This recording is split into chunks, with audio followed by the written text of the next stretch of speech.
Abagaba bakuru b'ingabo z'ibihugu byo mu muryango wa Afrika y'Uburasirazuba bahuriye i Nairobi muri Kenya mu nama yiga ku mutekano wo mu burasirazuba bwa Repubulika ya Demokarasi ya Kongo.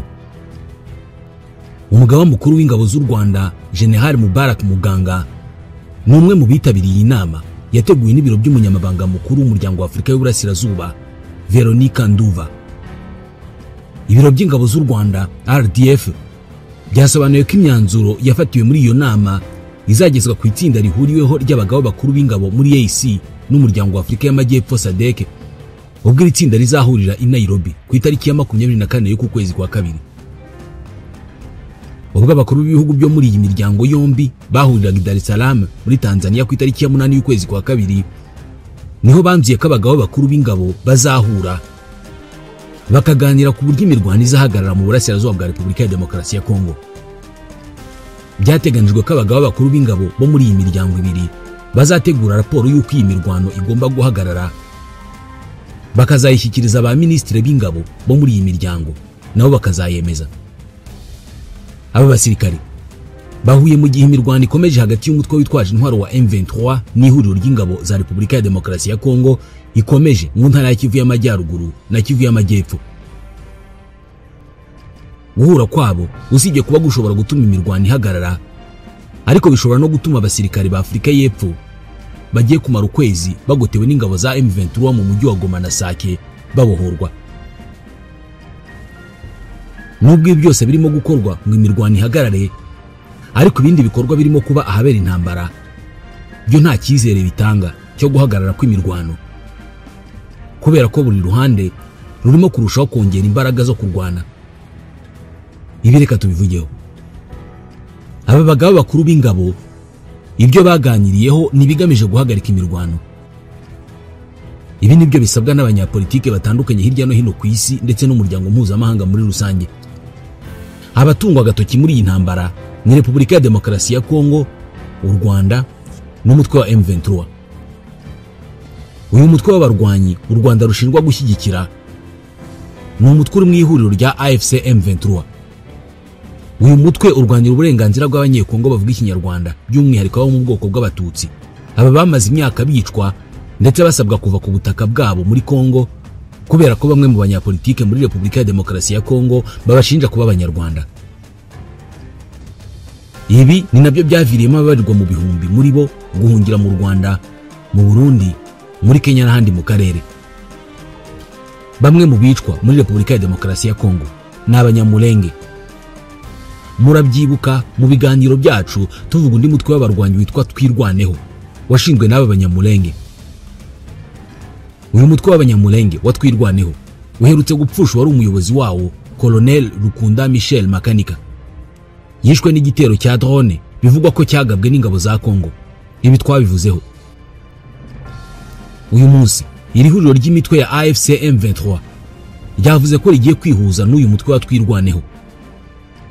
Iyi mitwe yombi ihuriye ku guharanira guhashya akarengane n'ivangura. Ukwihuza kwayo gukomeje kuvugwa nyuma y'uko umuvugizi w'umutwe wa M23 mu bya gisirikari Wiringoma yijeje Abanyamulenge kubabohora, ndetse na Colonel Michel Rukunda uzwi nka Makanika wayoboraga Twirwaneho mbere y'uko apfa yari yavuze ko nta kibazo kiri mu kuba bakorana na M23. Wiringoma yahumurije abanyekongo b'Abanyamulenge nyuma y'urupfu rwa Colonel Makanika, yibutsa ababahiga bagamije kubatsemba ko bibeshya kubera ko ngo n'ubwoko bwamurikiwe kandi bari mu gihugu cy'abasekuruza. Mu butumwa yanyujije ku rubuga nkoranyambaga rwa X mu gitondo cyo kuri uyu wa gatanu, yifashishije ifoto ya Colonel Makanika, Wiringoma yavuze ko mu gihe cya vuba Abanyamulenge bazabohorwa kandi bakisanzura mu gihugu cyabo. Ati genda ubwire abibwira ko bagiye gutsemba Abanyamulenge muri Repubulika ya Demokarasi ya Kongo ko bibeshya. Ati Abanyamulenge n'Abanyekongo bari mu gihugu cy'abasekuruza, n'ubwoko bwamurikiwe kandi bidatinze bazabohorwa bajya ahantu hose bifuza mu gihugu cyabo. Urupfu rwa Colonel Makanika rwatangiye kuvugwa ku wa gatatu w'iki cyumweru, nyuma rwaje kwemezwa n'umutwe wa Twirwaneho yari ayoboye, wemeza ko yaguye mu gitero cya drone yaturutse Kisangani ngo ni ihuriro ry'ingabo za Repubulika ya Demokarasi ya Kongo. Colonel Makanika yaraherutse gutangaza ko nta kibazo kuba bakorana na M23 cyangwa undi wese wifuza ko akarengane bakorerwa kahagarara, kubera ko bose ngo bafite intego yo kurengera abaturage bicwa bazira uko bavutse muri Repubulika ya Demokarasi ya Kongo. Yavuze ko umuntu wese wifuza guca akarengane gakorerwa abakongomani, gakorerwa abanyekongo bazizwe uko bavutse, ngo ahawe ikaze kandi bari kumwe mu rugendo.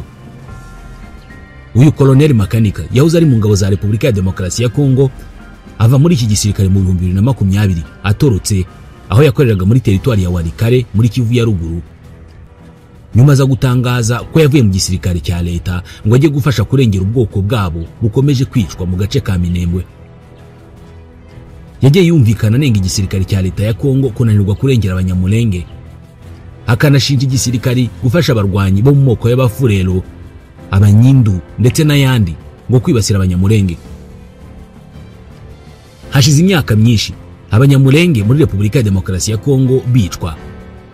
Hari abavuga ko ubwo bwicanyi ari genocide, ariko ntabwo yitwa yo byeruye kubera ko hataragaragara uruhare rutaziguye rwa leta mu birimo kuba. Kuva mu myaka y'umwaduko w'abakoloni, abanyamulenge bakomeje kuvutswa uburenganzira ku gihugu cyabo, harimo n'uburenganzira bwo kubaho. Ubwicanyi butaziguye bwatangiye kubakorerwa mu 1964 mu gihe cy'intambara yamenyekanye nk'iya Mulele. Nyuma y'agahenge k'imyaka itari mike, ubwicanyi bwaje gukomeza mu myaka y'1996 n'1997 ndetse no gukomeza. Guhera mu kwa kane mu 2017, ubwicanyi bwafashe indi ntera. Kuva icyo gihe imitwe yitwaje intwaro ya Mai Mai ifatanije cyane cyane na Red Tabara na FNL Paripehutu yo mu Burundi yavuye mu bice bitandukanye byiganjemo ibyo mu ntara ya Kivu y'Amajyepfo nka Remera, Rurambo, Itomwe, Swima, Uvira, Sange, Rurenge n'ahandi. Mu buryo bigaragara ko bwateguwe neza, batangira kwica abantu, gutwika inzu zabo, kunyaga amatungo yabo no kumenesha abo batabashije kwica. Hari ubwo bakwiye intambara irimo kuba mu burasirazuba bwa Kongo izagira ingaruka zizamara imyaka myinshi muri iki gice cya Kongo. Zimwe muri izo ngaruka zizaba ko hari intwaro nyinshi zizakomeza kuguma mu baturage no mu bagizi ba nabi, ku buryo ubugizi bwa nabi bukoresheje imbunda bushobora kuzamara igihe kinini muri iki gice nubwo amahoro yagaruka. Nk'ubu AFC M23 yeretse itangazamakuru imbunda 150 ziganjemo izo mu bwoko bwa AK-47 iri huriro rimaze kuvana mu baturage nyuma y'uko rifashe umujyi wa Bukavu, umurwa mukuru w'intara ya Kivu y'Amajyepfo. Ku itariki ya 14 y'ukwezi kwa kabiri muri uyu mwaka, iminsi ibiri imbere y'uko M23 ifata umujyi wa Bukavu, nibwo abapolisi n'abasirikare ba Kongo bahunze basiga imbunda nyinshi zinyanyagiye mu baturage. Ku itariki ya 20 y'ukwa kabiri, AFC M23 ifatanije n'abaturage mu muganda wiswe Salongo wo gusukura umujyi, hanasabwa abaturage bafite imbunda kuzihikiriza M23. Nabo aba baturage barabikoze. Kuri uyu wa gatanu ku itariki ya 21, umuvugizi wa AFC M23 mu bya politike Lawrence Kanyuka yeretse itangazamakuru imbunda n'amasasu bamaze gukusanya mu baturage, avuga ko inyinshi ari abaturage ubwabo bazizanira. Yabwiye abanyamakuru ko kuva mu gitondo cyo ku itariki ya 21 bari bamaze gukusanya imbunda 150.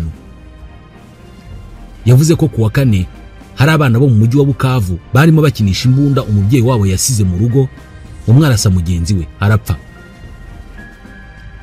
Uyu muvugizi yasabye abasirikari ba Kongo bihishe mu ngo zabo kwishyikiriza AFC M23. Abizeza ko abashaka kuguma mu gisirikari ngo bazahabwa amahirwe yo kukijyamo, ndetse ko n'abashaka kuba abasivile bazabasezerera bakava mu gisirikari.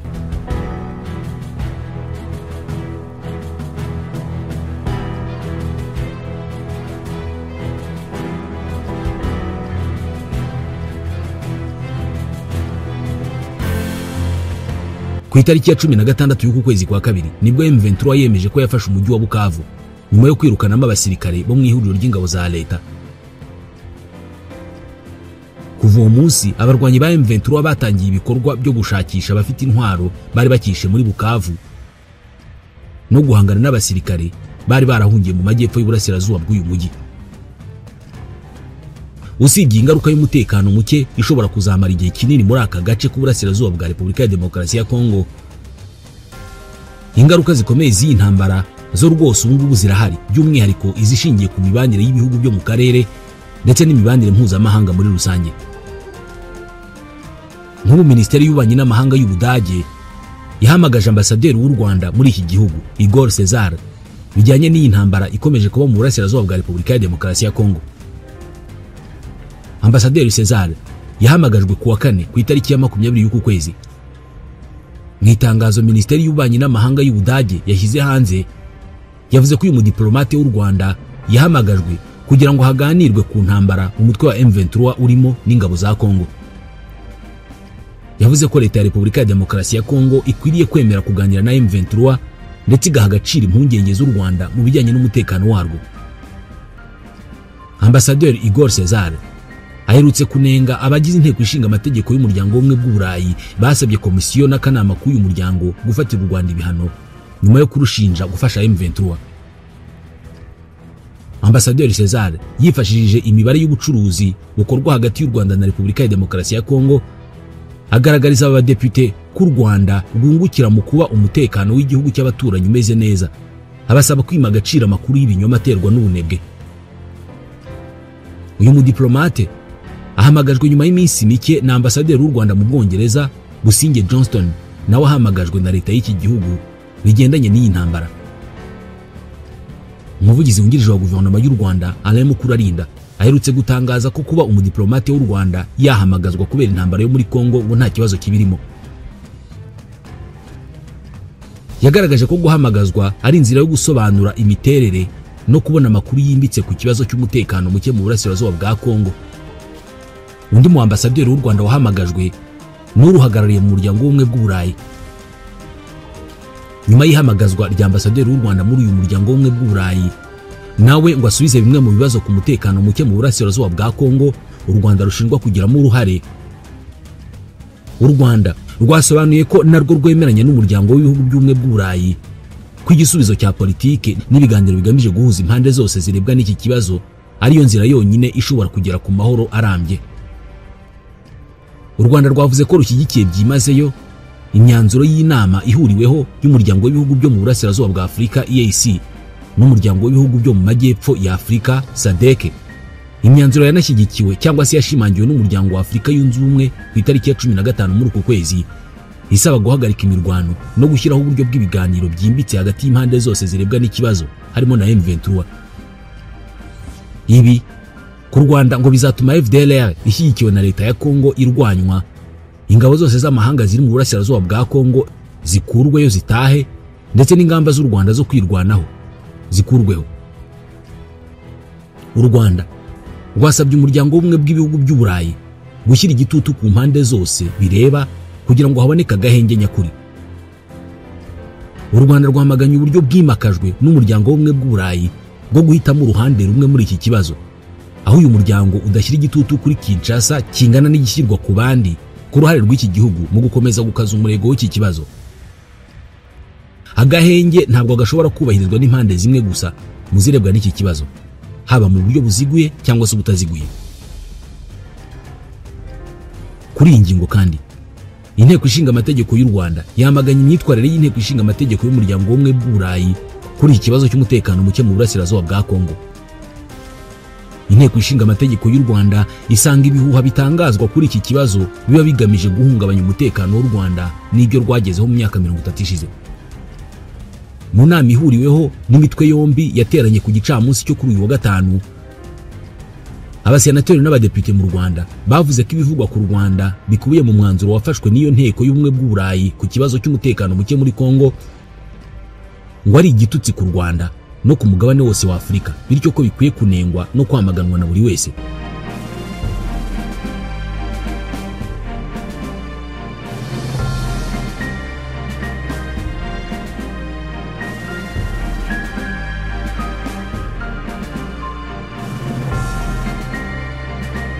Ku itariki ya 30 y'ukwezi kwa gatandatu mu mwaka wa 2020, ibendera rishya ryazamuwe mu mujyi wa Bukavu muri Kivu y'Amajyepfo muri Repubulika ya Demokarasi ya Kongo.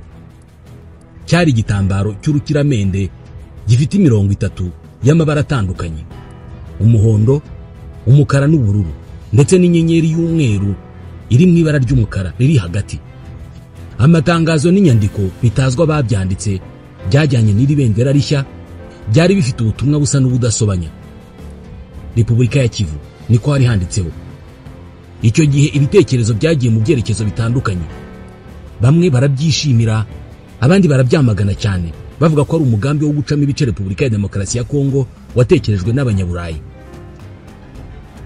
Umugambi mpuzamahanga wo guca ibice mu gihugu cya Repubulika ya Demokarasi ya Kongo babyise balkanisation. Hari n'abavuze ko uyu mugambi ngo watangiye mu ntangiriro z'imyaka y'1960. Mu by'ukuri ibyabaye ku itariki ya 30 y'ukwa gatandatu mu 2020 ntabwo ari bwo bwa mbere byari bibaye muri Kongo.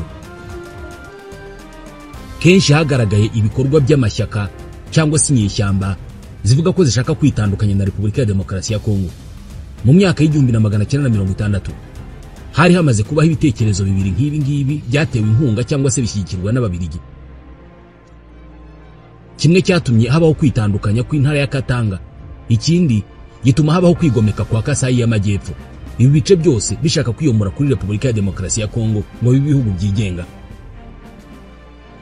Hanyuma nyuma y'imyaka 36 mu gihe cy'intambara zabaye hagati y'umwaka w'1996 n'2003 habayeho impuruza zitandukanye zivuga ku bitero byo gushaka gucamo ibice Repubulika ya Demokarasi ya Kongo, zikaba impuruza zagiye zituruka ku banyamadini n'abagize imiryango itari ya leta. Bavuga ko igice gishaka kwitandukanya na Repubulika ya Demokarasi ya Kongo ari cy'uburasirazuba bw'iki gihugu. Mu nyigisho ye yo kuri Noheli mu mwaka w'1999, Musenyeri Emmanuel Kataliko wari arkiyepiskopi wa Bukavu icyo gihe yagaragaje ko ibihugu by'amahanga ku bufatanye na bamwe mu banyekongo ngo bashaka gucamo Kongo ibice. Ibi byabaye ku itariki ya 30 y'ukwezi kwa gatandatu mu 2020 byo kwerekana muri Bukavu ibendera bavuga ko ari rya Repubulika ya Kivu. Byari byatangiye kuvugwa mu kwezi kwa mbere k'uwo mwaka. Icyo gihe nibwo hatangiye kuvugwa ko hari umugambi w'ibihugu bituranye na Repubulika ya Demokarasi ya Kongo ari by'u Rwanda, Uganda n'u Burundi, umugambi ngo gucamo ibice icyo gihugu bikagituzamo abaturage babyo. Uwo mugambi mu rurimi rw'igifaransa bawise balkanisation. Ushobora kuba nawe warawumvise. Icyo gihe byanavugwaga ko ngo uwo mugambi waba ugeze ku rutegurwa. Muri uwo mwaka w'2020 byabanje kuvugwa na arkiyepiskopi wa Kinshasa, Cardinal Fridolin Ambongo, bisubirwamo na Martin Fayulu, perezida w'ihuriro ry'amashyaka atavuga rumwe na leta Lamuka, wanatsindwa amatora yo mu 2018. Muri iyi ntambara ishyamiranyije Repubulika ya Demokarasi ya Kongo n'umutwe wa M23, ibyo uyu mushinga byongeye kuvugwa. N'ubundi aho M23 yigarurira niho byavugaga ko hashaka komorwa kuri Repubulika ya Demokarasi ya Kongo hakagirwa igihugu kwacyo. Gusa uyu mutwe wa M23 wavuze ko utari muri iyo gahunda, ndetse ngo ntabwo ushaka gushinga igihugu mu burasirazuba bwa Repubulika ya Demokarasi ya Kongo, ahubwo urashaka guhirika ubutegetsi bwa Repubulika ya Demokarasi ya Kongo. Ariko mbere yo guhirika ubutegetsi usaba ko habaho ibiganiro ku buryo intambara yahagarara bitarinze kugera aho ngaho. Uyu mushinga wo gucamo ibice Kongo uteye ute? Ugamije iki? Urashoboka? Balkanisation ya Repubulika ya Demokarasi ya Kongo cyangwa se gucamo iki gihugu indi leta yigenga mu burasirazuba ni ingingo irimo kuvugwa cyane nanone muri iyi minsi. Mu 2020 Martin Fayulu, umunyapolitike watsindwa amatora yo mu 2018, yabwiye abanyamakuru i Kinshasa ko uyu mushinga ngo wari ugeze kuri 70% utegurwa ngo ujye mu bikorwa. Bamwe mu banyapolitike bo muri Repubulika ya Demokarasi ya Kongo, mu Rwanda no muri Uganda batunzwe urutoki na Martin Fayulu na Cardinal Fridolin Ambongo wa Kinshasa ko bari inyuma y'uyu mushinga. Balkanisation ni iki? Ivahe? Iri jambo rikoreshwa kuva mu myaka y'1830 ubwo icyitwaga Empire Ottoman cyari giherereye ku mwigimbakirwa wa Balkan cyagiye gicikamo ibihugu birimo Ubugereki, Serbia, Bulgaria, Albania, Croatia, Macedonia kugeza mu 2008. Balkanisation yavuzwe bwa mbere muri Kongo mu 1960 ivugwa na guverinoma ya mbere yari iyobowe na Patrice Emery Lumumba ubwo habaga ibikorwa byo gushaka kwigenga kwa Kasai na Katanga. Gusa no ku butegetsi bwa Mobutu habaye kugerageza kwigenga kwa Kasai, intambara ya Shaba, intambara eshatu za Moba, intambara y'Ibukavu, intambara ya Bamulele n'izindi zagiye ziba. Uko zabaga havugwaga iki kintu cya balkanisation cyangwa se gukata Kongo mu ibice byigenga. N'uyu munsi muri iyi ntambara ibi biravugwa. Mu 1996 ubwo umutwe wa AFDL wa Laurent Désiré Kabila watangiraga kurwanya Perezida Mobutu, uyu nawe yavuze ko Kabila ashaka balkanisation y'uburasirazuba bwa Zaire abifashijwemo n'u Burundi, u Rwanda na Uganda. Mu 1998 Laurent Désiré Kabila amaze gushwana n'abamufashije kugera ku butegetsi, nawe yabashinje kwifashisha imitwe y'inyeshyamba mu gushaka gukora balkanisation mu burasirazuba. Icyo gihe hari imitwe myinshi yitwaje intwaro mu burasirazuba bwa Kongo ku buryo amabwiriza n'amategeko ya leta ya Kinshasa hari aho atakoraga. Icyo gihe abanyekongo ndetse na Kiliziya Gatolika barahagurutse, habaho ibiganiro by'amahoro no gusaba amahanga ko icyo kintu kitabaho, igihugu kigakomeza kuba kimwe.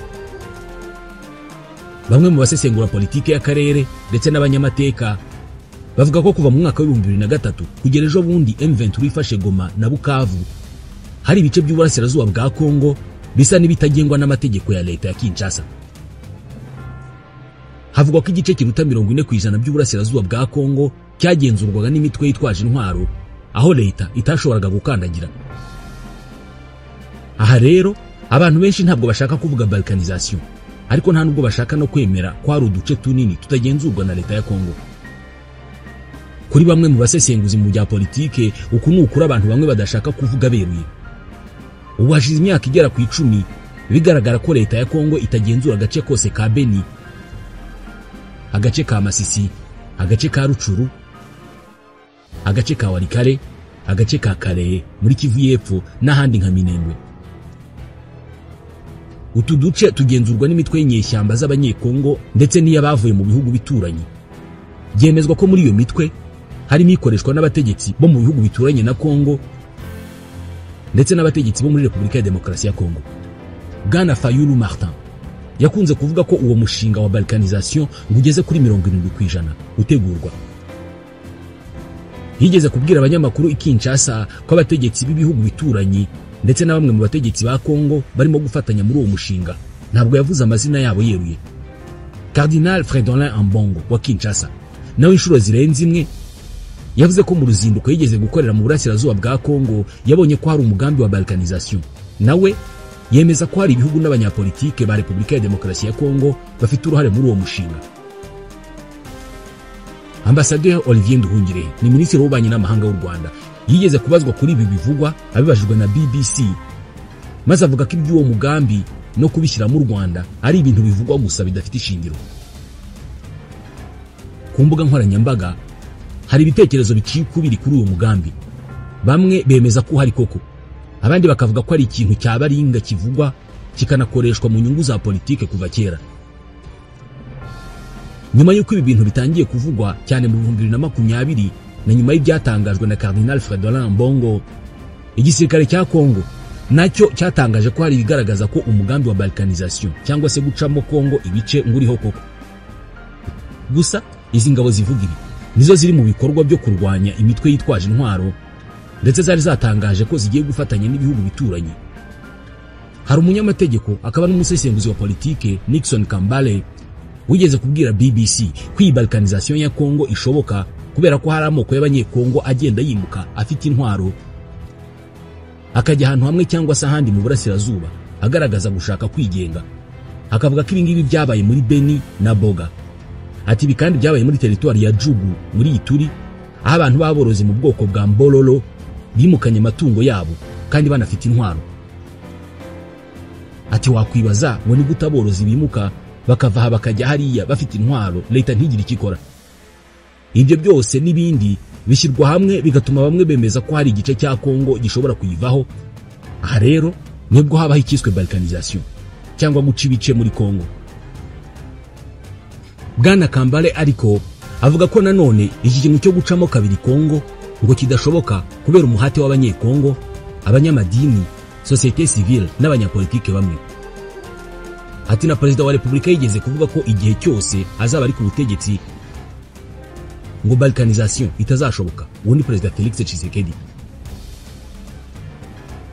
Izi ngingo zose iyo kubaho ko gucikamo ibice kwa Kongo cyangwa se kudashoboka, izarusha indi nizabaho. Mu nyigisho yo kuri Noheli mu mwaka w'1999, Musenyeri Emmanuel Kataliko wari arikepiskopi wa Bukavu icyo gihe yagaragaje ko ibihugu by'amahanga ku bufatanye na bamwe mu banyekongo ngo barimo bategura intambara. Muri iyo nyigisho nyine yaburiye abayoboke be ku bijyanye n'umugambi runaka wo kwaka abanyekongo bimwe mu bice bya Kongo, ngo n'umugambi ushyigikiwe n'abanyaburayi. Iyo nyigisho yakwijwe n'abagize imiryango itari ya leta ndetse n'abapastori b'abaprotestanti. Aba ntibatinze gutunga gatoki umugambi mpuzamahanga wo gusenya Kongo. Nyuma y'imyaka 26 ubwo butumwa bwo kwamagana umugambi wo gucamo ibice igihugu bwatangajwe n'abihaye Imana n'abagize imiryango itari ya leta bwongeye kugaruka. Iki kibazo cyahindutse igikoresho gikomeye cyane cyifashishwa n'abatavuga rumwe n'ubutegetsi bakakigenderaho mu kurwanya ubutegetsi bwose bwagiye busimburana i Kinshasa kuva Perezida Mobutu yahirikwa ku butegetsi mu kwa gatanu mu 1997. Ku mbuga nkoranyambaga bamwe bavuga ko iyi ntambara ya M23 ngo igamije uyu mushinga wo gucamo ibice Kongo.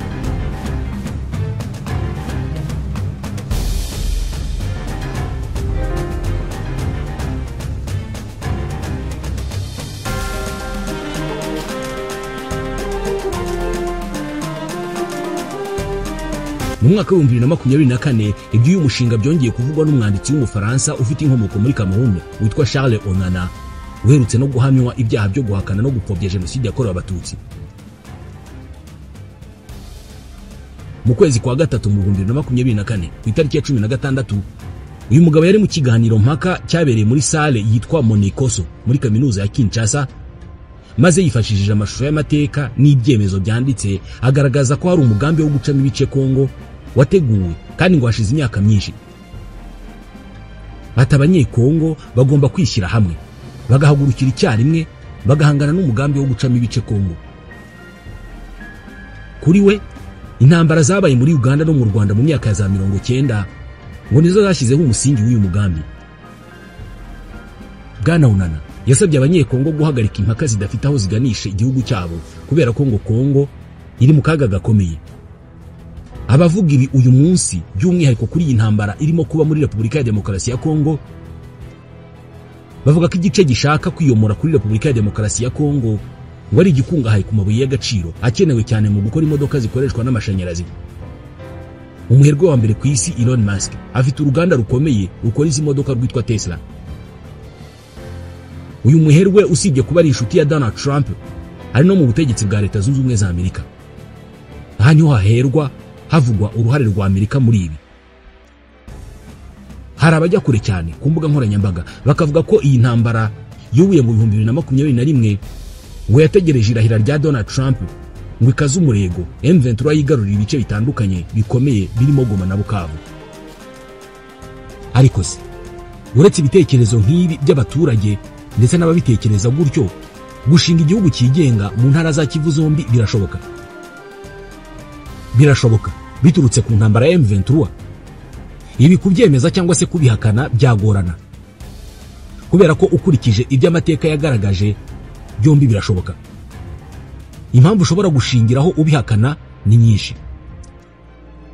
Iya mbere nuko umutwe wa M23 atari cyo gisubizo ubona aka kanya, ntabwo ari cyo ushyize imbere, ahubwo uvuga ko ushaka ko abanyekongo b'impunzi bataha igihugu kigatera imbere kikita ku baturage mu buryo bungana, umutekano ukagaruka. Aha rwose M23 biteguye gukomeza kuba abanyekongo ndetse bakaba abanyekongo beza, niko bavuga. Bavuga ko batewe ishema no kwitwa abanyekongo bavuga ikinyarwanda. Ariko nanone birashoboka cyane ko ibice M23 yazafata bishobora kuvamo igihugu mu gihe nyine ubutegetsi bwa Antoine Felix Tshisekedi bwaba bwinangiye. Ikindi kigarukwaho kigaragaza ko habaho igihugu gishya ni uburyo ibice M23 igenzura ubu ngubu bimaze kugira umurongo kuruta ibindi bice, nyamara ihamaze igihe gito. Urugero, nk'ubu mu buryo bukomeye umujyi wa Goma ufite umutekano nubwo utaragaruka ku kigero kiri hejuru, ariko abaturage baho uyu munsi baravuga ko bameze neza kuruta igihe umujyi wari urimo Wazalendo, FDLR, abacancuro b'abanyaburayi, FARDC n'abafatanyabikorwa bayo b'ingabo za SADC zitwa SAMIDRC n'igisirikare cy'u Burundi. Ushobora gutekereza ko uyu mutwe w'inyeshyamba urimo kwitaka mu kuvuga ibi ngibi, ariko amashusho agaragara y'uburyo uyu mujyi umeze ndetse n'uburyo urujya n'uruza rumeze hagati ya Goma na Rubavu bigaragaza isura itandukanye nuko byari bimeze mbere.